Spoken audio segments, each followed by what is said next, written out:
दोस्तों, विगत वीडियो में आपने जो प्यार और स्नेह दिया है, इसके लिए मैं शुक्रिया अदा करता हूँ कि आपने मेरा हिम्मत अफजाई किया है, आशीर्वाद दिया है। आज मैं शिक्षक और चरित्र पर मैं बात करना चाहूँगा। जैसा कि हम जानते हैं कि 5 सितंबर शिक्षक दिवस के रूप में हम मनाएंगे। इस अवसर पर मैं थोड़ा बात कर लूँ। शिक्षा शब्द एजुकेशन का हिंदी रूपांतरण है। यस, एजुकेशन लैटिन शब्द ई प्लस ड्यूको से मिलकर बना है, जिसका अर्थ होता है अंदर से बाहर की ओर निकालना। बच्चों की जो प्रतिभाएं होती हैं, उन दबी हुई प्रतिभाओं को एक गुरु, एक शिक्षक उसे बाहर ला पाते हैं, उनकी प्रतिभाओं को तराशते हैं, उनके व्यक्तित्व को निखारते हैं। ये काम एक गुरु, एक शिक्षक का होता है।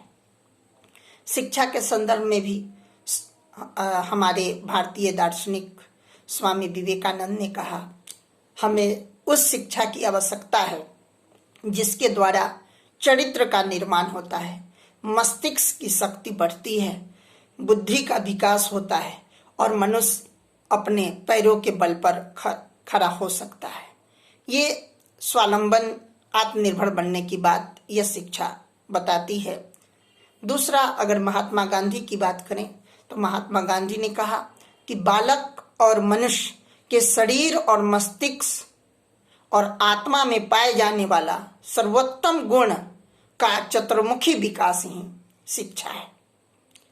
अगर मैं रविन्द्रनाथ टैगोर की बात करूं तो गुरुदेव ने बात कही, सर्वोत्तम शिक्षा वही है जो संपूर्ण सृष्टि से हमारे जीवन का सामंजस्य स्थापित करती है। अर्थात शिक्षा का काम है हमारे जीवन में सामंजस्य स्थापित करना। अरविंद घोष की बात करूं तो उन्होंने कहा कि सच्ची और वास्तविक शिक्षा केवल वही है जो मानव की अंतर्निहित समस्त शक्तियों को इस प्रकार विकसित करती है कि वह उनसे पूर्ण रूप से लाभान्वित हो सके। तो शिक्षा का इतना बड़ा महत्व है। लेकिन वर्तमान समय में जो शिक्षा है, इसको हम आप सभी देख रहे हैं कि इससे चरित्र कितना बन पा रहा है। मित्रों, मुझे कहना है, अगर मनुस्मृति की बात करें तो महर्षि मनु ने लिखा है, दुर्जना परिहर्तव्यो विद्या अलंकृत पिशन मनिना भूषित सर्प किम असौ न भयंकर। ये अच्छी बात है कि बड़ी तपस्या और कठिन साधना के बाद ज्ञान की प्राप्ति होती है, विद्या हासिल होती है, लेकिन उससे बड़ी चरित्र है। दुर्जना, दुष्ट व्यक्ति हमेशा हटाए जाने योग्य है। दुर्जना परिहर्तव्यो विद्या अलंकृत पिशन। वह विद्या से सुशोभित होने पर भी दुष्ट आदमी ठीक वैसे ही हटाए जाने योग्य है जैसे मनिना भूषित सर्प की मसौ न भयंकरा। मणि से सुशोभित सर्प क्या खतरनाक नहीं होता? हम लोगों के लिए निश्चय ही खतरनाक होता है। तो चरित्र की इतनी बड़ी बात कही गई। शिक्षा का अंतिम उद्देश्य चरित्र निर्माण होना चाहिए। लेकिन आज मैंने जो अनुभव किया है कि हम लोगों ने आजादी के बाद अगर सबसे ज्यादा हरास हुआ है तो हमारे चरित्र में सबसे ज्यादा हरास हुआ है। आज की शिक्षा चरित्रवान बनने की शिक्षा की ओर नहीं ले जा पा रही है। आज हमें एक क्लर्क, एक नौकर, एक नौकरी जैसी पेशा में कार्यरत करने के लिए, उसकी ओर उन्मुख करने के लिए ललक पैदा कर रही है। इसलिए चरित्र सबसे बड़ी चीज है। आज मैं इसी चरित्र पर बात करना चाहूंगा। आज कोरोना जैसी विषम परिस्थिति में जब आदमी करा रहा है, विषम परिस्थिति में है, ऐसे समय में एक अच्छे आदमी, एक अच्छे चरित्रवान की खोज में हम लगे रहते हैं। हम अपने गांव, अपने समाज, अगल बगल जहां भी हैं, खोजते हैं कि एक अच्छा आदमी मिल जाए। लेकिन हमने वैसे चरित्रों का सम्मान देना छोड़ दिया है।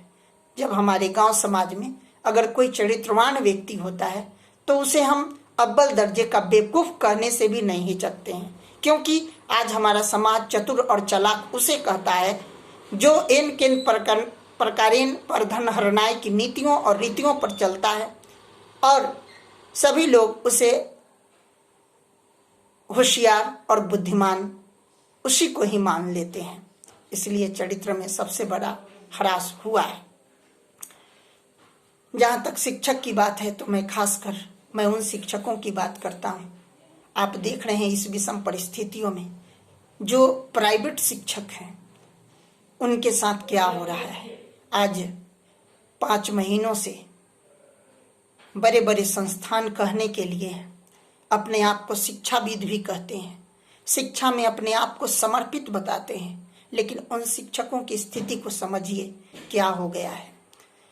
ये उनके प्रतिष्ठित संस्थान 10 वर्षों से 20 वर्षों से चल रही है, लेकिन वे 1 महीना का वेतन भी हमारे शिक्षकों को नहीं दे सकते। शिक्षक और शिक्षा हमारे समाज का आईना है, लेकिन आज शिक्षकों की हालात और परिस्थितियां किस रूप में बदली है ये जरा सोचने का विषय है। आज हम देख रहे हैं कि चौराहे पर, सड़क पर किताबें किस तरह से बिक रही है और हमारा जूता शोरूम में किस तरह से सुसज्जित है। आज एक प्राइवेट शिक्षक वह सब्जी और फल बेचने के लिए मजबूर है और किसी तरह अपनी जिंदगी को वह जिंदगी को काट रहा है। ऐसे समय में शिक्षा का क्या औचित्य है। हम समझ सकते हैं कि हमारा चरित्र कहाँ जा रहा है। और मैं वैसे मित्रों को धन्यवाद देता हूँ जिन्होंने अपनी अस्थि को जलाकर भी अपनी अलख जलाया है, समाज का जो दायित्व है उसका निर्वहन किया है, फिर भी ऑनलाइन क्लास आदि के द्वारा अपना कर्तव्य का निर्वहन कर रहे हैं। मित्रों, मुझे कहना है कि हम सभी गायों को पालते हैं। क्या उन्हें चारा तब तक देते हैं जब तक वह दूध देती है? क्या अगर वह दूध देना बंद कर दें तो क्या गायों को चारा देना बंद कर देंगे? अगर विषम परिस्थितियां आई हैं तो इन परिस्थितियों में क्या शिक्षकों को ऐसे ही छोड़ दें? लेकिन समाज, देश यह जान ले कि जब एक शिक्षकों का अपमान होगा, जहां शिक्षकों का सम्मान नहीं होगा, अगर वे दिग्भ्रमित होंगे तो समाज को किस तरह से दिशा निर्देश करेंगे, यह बहुत ही शोचनीय है। तो आज कहीं न कहीं हमारा चरित्र फिसल रहा है, जिस पर विशेष ध्यान देने की जरूरत है। मैं यह कहना चाहता हूँ कि शिक्षा वैसी हो जो जीवन के साथ सामंजस्य स्थापित कर सके। ऐसी शिक्षा ना हो कि बड़ी डिग्रियों के साथ बेरोजगारी की कतार में खड़ा कर दें। आज हम शिक्षा को देख रहे हैं कि किस तरह से इसका व्यापारीकरण हो रहा है, जहाँ पर बच्चों का जो विकास होना चाहिए, अंतर्मुखी विकास होना चाहिए, व्यक्तित्व का जहाँ निर्धारण होना चाहिए, ये सब व्यक्तित्व विकास नहीं हो पा रहा है। घर में, कोचिंग संस्थानों में जाकर शिक्षा सिमट गई है। न वह कॉलेज, न वह विद्यालय शिक्षा वह सामने आ रही है जो बच्चों के अंदर किसी तरह का नेतृत्व और कर्तव्य बोध का ज्ञान करा सके। तो ऐसे समय में सिमटी हुई शिक्षा से आज हम उद्देश्यहीन हो रहे हैं। ऐसे वक्त में जरूरत है कि हम अपने चरित्र पर विशेष ध्यान दें, चरित्र निर्धारण की शिक्षा हासिल करें, तब जाकर शिक्षा का वास्तविक मायने स्पष्ट हो सकेगा। इन्हीं शब्दों के साथ मैं अपनी वाणी को विराम देता हूँ। जय हिंद, जय भारत।